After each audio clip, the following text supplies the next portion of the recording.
Cradley, Heath High Street, 2009. Changed a lot since I started here. Over the road there used to be a cobbler's called Harry Nutting's, which is a dirty, filthy shop. Next door to us was a very big Marsh & Baxter's, which was probably one of the busiest shops in Cradley Heath. In fact, I can remember on a Saturday morning they would be queuing down the road to get in. And on the further corner there was a Burton's, and a lot's changed up the street, especially now we've got the new Tesco. It's taken a lot of old derelict buildings down, so it's improved it a lot.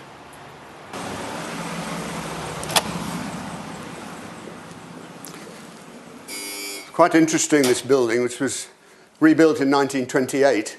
This is the original shop front, built out of teak, and the doors are all recessed with little grooves in and little beading there to keep the dust out, which would cost heaven knows how much today.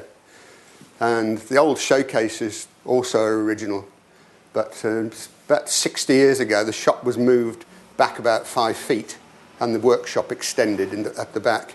The shop was started in 1899 by my grandfather, Harry Griffiths, who'd been apprenticed some years before to the old W.H. Douglas's in Stourbridge, where I've still got his indenture certificate.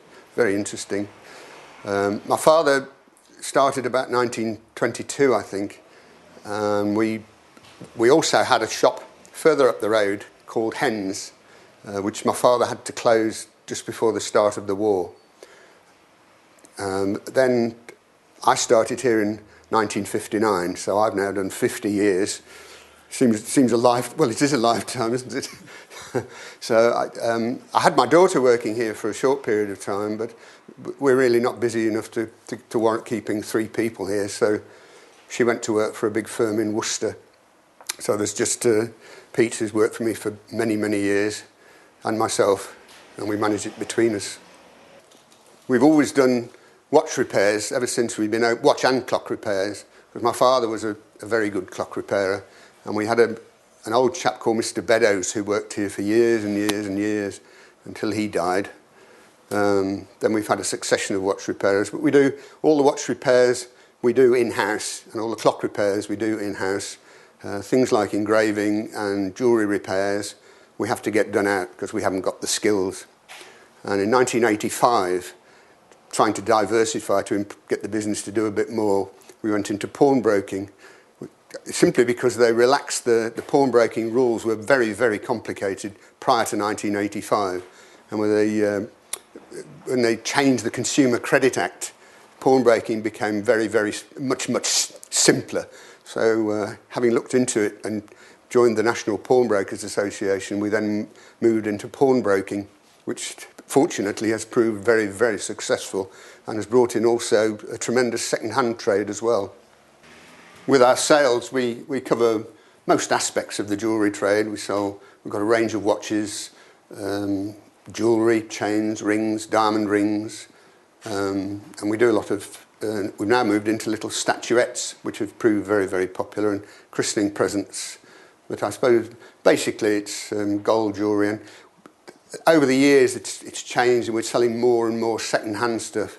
With the price of gold gone so high, it's getting very difficult to buy anything at a competitive price. So we're buying stuff over the counter, jewellery over the counter, refinishing it and selling it at a lot cheaper rate than it would be if it was new. And it's been very, very successful, especially with chains and rings and diamond rings as well. This is just one of our very old original showcases that was put in when the shop was built. And in this one, this is full of very interesting old, mainly watchmaking tools, but over the years we've acquired lots of other things like this microscope here. And these 2 clocks here, they're one of the first battery-operated clocks built they were made in 1904, and they only made about 10,000 of them, and there are very, very few of them left, and they're now becoming quite valuable. We've got lots of little old clocks here that we used to sell. Lovely walnut clock there we used to sell for £6. We've got alarm clocks down the bottom there which we sell for used to £0.50, which is now a lot of money. There's just lots of old, very interesting old tools in here, and old books as well, which we've accumulated over the years.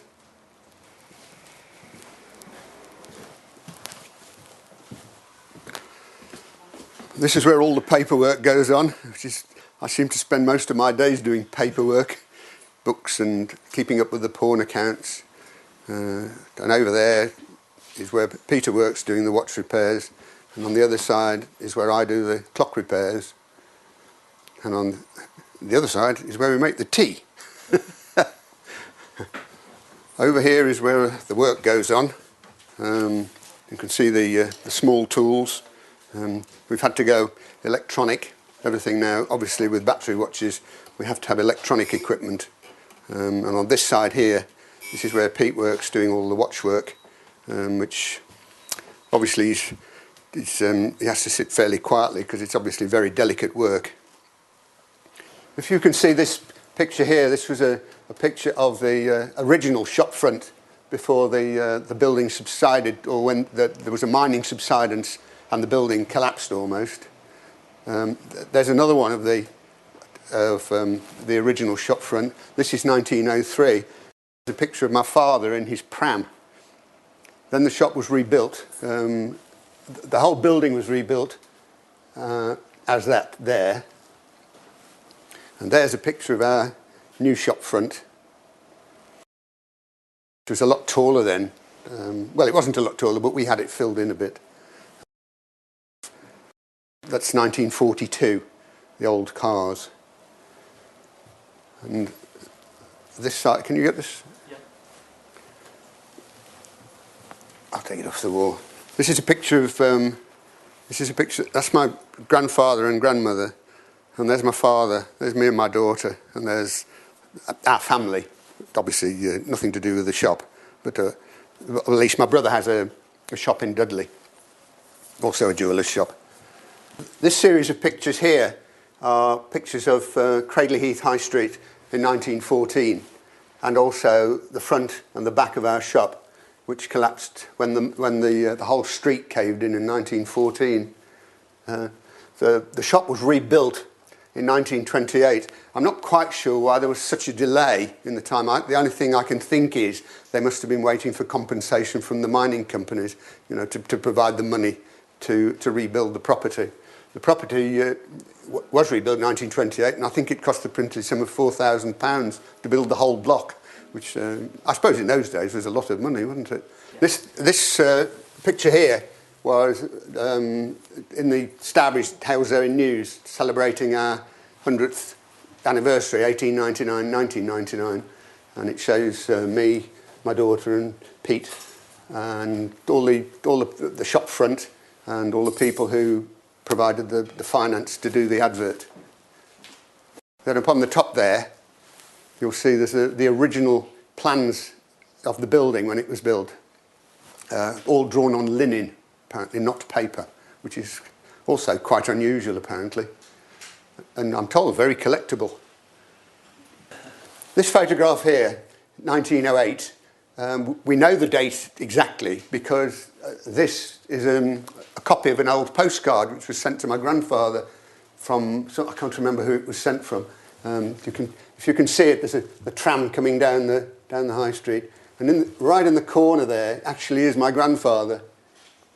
So, I don't know who he's talking to, but there are some other ones up there, but they're not as early as that one. But it was interesting because we can date it exactly. We started the pawnbroking in 1985, as I explained a little earlier. I've got here a copy of or a little bit of the copy of Pawnbroking Rules of 1951.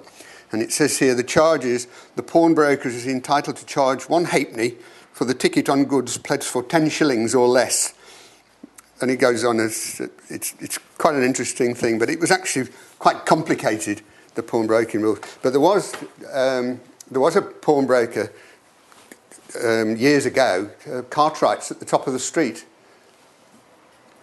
And they used to take in anything, sheets, suits, anything. They used to bring their suits in on a Monday and get them back out on a Saturday, and then bring them back on a Monday, so they could go out to church or wherever they were going to.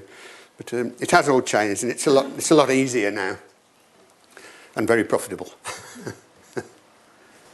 What happens with the pawnbroking is somebody comes in with, well, we only take jewellery, we don't really take anything else. They come in and we weigh it, and what we do is we lend them probably a quarter of what it's really worth. It's based on the gold price. We then punch it into the computer, and the computer prints out a ticket, which everybody signs. We have 3 copies. They have 6 months in which to redeem the goods they've pawned with us. Over £75, we have to write and tell them that the goods are overdue and will be sold at auction. Under £75, we don't have to tell them, and technically the goods become our property and we can sell them for whatever we like. But we do find actually that most people come back. Obviously it's in their interest because we don't lend them anything like the value of the goods, so they're losing out rather badly. Over the £75 mark, we're supposed to, in fact we do, we send them to public auction in Birmingham, because that's the only way you can absolutely prove that you've got the best possible price.